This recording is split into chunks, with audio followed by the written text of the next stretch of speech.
What did a school teacher say that stuck with you? Have I been respectful to you? Me? Well, yeah. Are you being respectful to me? Simple words. They have guided me so much. Ended every class with your good people.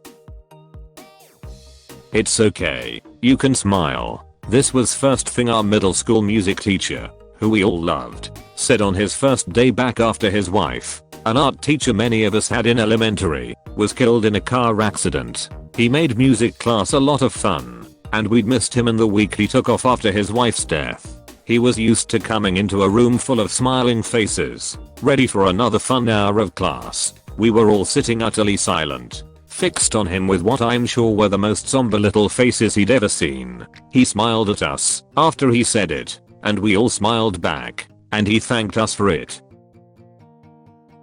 Biology teacher, pointing at student, ugly bag of protein, full of water. My teacher told me that I had a beautiful soul and mind, which I took as meaning that I was fugly and was being pitied, but later on realized that it was her way of showing me special attention because I was an introverted loner.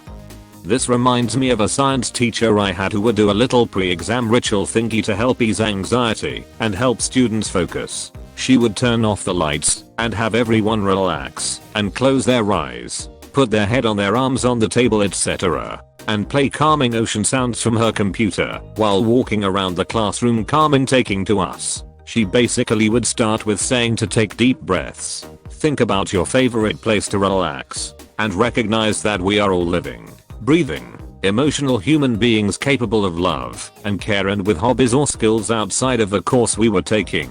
That the exam was a simple measure to see what you have learned, not to see how smart you are or how good you are with the topic at hand. That the outcome of the test had no impact on who you are as a human and doubtful that it highlights our best skills or areas of expertise. The first time I experienced this, like any high schooler, my initial thought was okay lady, whatever, but holy shit did it help. I remember one time in particular when I was struggling with the course and about to take an exam.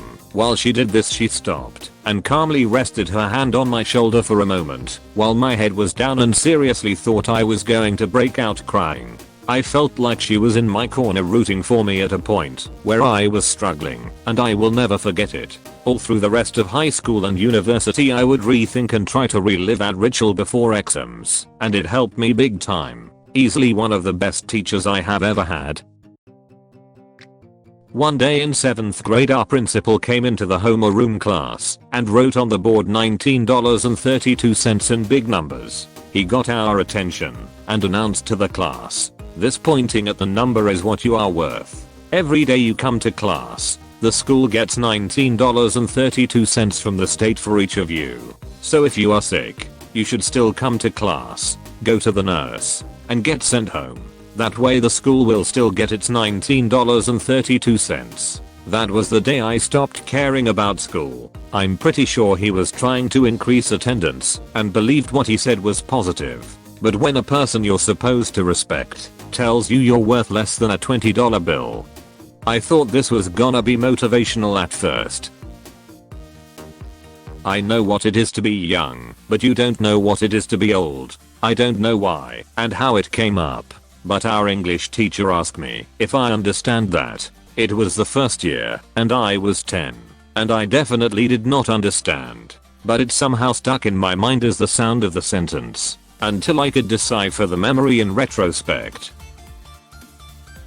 I once asked my teacher something about the subject, and she said, "I don't know, but I'll do some research and get back to you tomorrow." First day of science class. Many of the topics I will be teaching you this year will likely be proven false throughout your life. You're a spoon in a knife block when asked why most of my friends were high achievers and I was only average. Ever tried to eat ice cream with a knife? You're useful in your own way, bro, keep it up. Once you're an adult, you choose your own fate. Your mom won't control you anymore. This came from a 9th grade Algebra 1 teacher who took the time to tutor me. My mom was /is anti-vaxxing. cult following nutbag who didn't think school was important because Armageddon is coming. I was terrible at math until I met him. It's been 25 years and I think of this teacher still. I'm grateful. Don't talk to mom anymore. She got tired of me asking where Armageddon was. Teachers like marking your homework as much as you like doing homework. So, just don't do the homework. Makes life easier for everybody.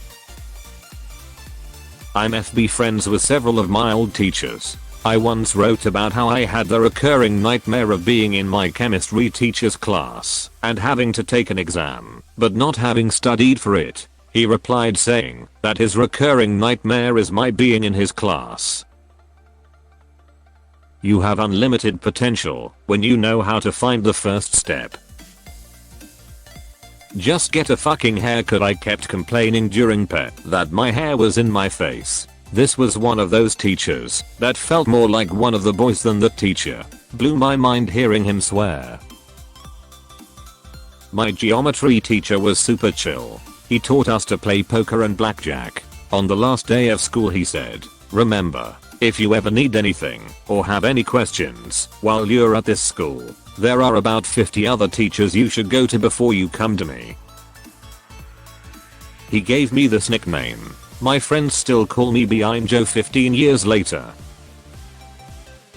He said with rage, "You used to be one of the good ones." Did he say this after he chopped off your legs and left you to die on Mustafa?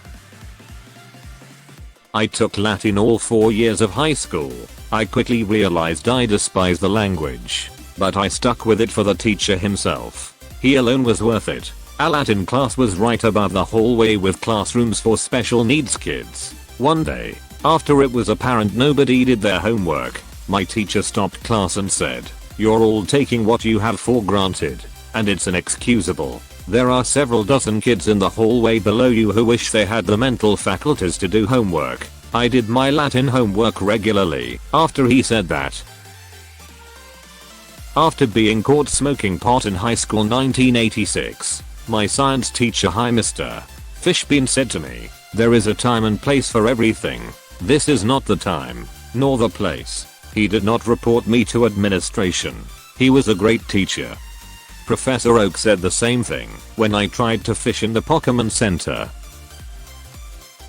In French class in high school over 20 years ago, part of the lesson was going over some sentences in French. She pointed one out in particular. I go to school on the bus. My horrible attempt at typing it was something like Jebinala colon booze. I understand I've probably triggered people who speak French. I apologize. I remember vividly the teacher saying, "For some reason, this is the only French any of my students ever remember after they are done with this class." Here I am, 2+ decades removed from that class in the 90s, and that's the only French I remember. A good mathematician is a lazy mathematician. As the lazier they are, the more time and effort they put into finding the easiest solution. Laziness is the driving force behind all innovation. Hard work only makes you tired. Had a history teacher who told me that everything is relative. You can only be poor if someone next to you is rich. You're only stupid if someone next to you is smart. It helps to put things into perspective and realize how superficial a lot of things are in life. That being said, he also randomly told me that wolves are baddest dogs that don't give a shit when we were not talking about wolves or dogs in class, so who knows what was really going on in his head. I had a maths teacher who was an older woman, really strict, and nobody particularly liked her. We mocked her way of speaking and were generally mean teenage assholes. Once, when I was around 15, I hadn't finished my homework, so I dropped my book in a puddle and showed it to her in class to say I'd lost the homework so couldn't hand it in. She questioned me a bit on how it had happened, then asked me to stay after class. The whole lesson I was shitting myself, expecting to be absolutely bar locked once everyone else had gone. So when the bell rang, I sheepishly went up and sat at her desk after everyone had left. To my surprise, she didn't shout at me, but gently asked if I was being bullied and somebody had taken my workbook and ruined it on purpose. I was a little skinny kid with glasses and braces, so I can see why she would have thought that. but in that moment I suddenly saw her as a human being with feelings and empathy, and not just a teacher. I felt like shit for the way I had treated her, and for lying about what had happened. I never admitted it to her, just reassured her that I was fine, but it did stick with me, and I was much less of a dick to teachers after that. One time one of my elective classes was just kind of chilling out the day before winter break, and the teacher decided to arrange all our desks in a circle. He had everyone anonymously write something that was troubling them at the moment, and he would go through and give some advice. I wrote about my parents' constant fighting and how I feared their inevitable divorce and the possibility of moving across country with my mother. I wish I could remember what he said, but I vividly remember almost crying because what he said hit so hard, but I kept it together. Less than a month later, both things happened, LMAO. They may forget what you said, but they will never forget how you made them feel. Don't bullshit the bullshitter. Mr. Bird, 2005. In my senior year we had a dinner at school. There was a very long queue for the desserts, so I went and asked a history teacher where it started, because I couldn't find it. It was pretty chaotic. The teacher proceeded to put an arm around me, walked me to the desserts table, and say, "Ray, my boy, fuck the queue." What do they call someone who graduated vet school with a 2.0 GPA? Doctor. My first term anatomy professor in vet school telling us to stop fretting so much about the grades and worry about the knowledge. Being wise is better than being smart. I held on to that right up till receiving my PhD. Now that I'm entrenched in the corporate world of merciless exploitation, I've realized being smart about life is really a subset of being wise.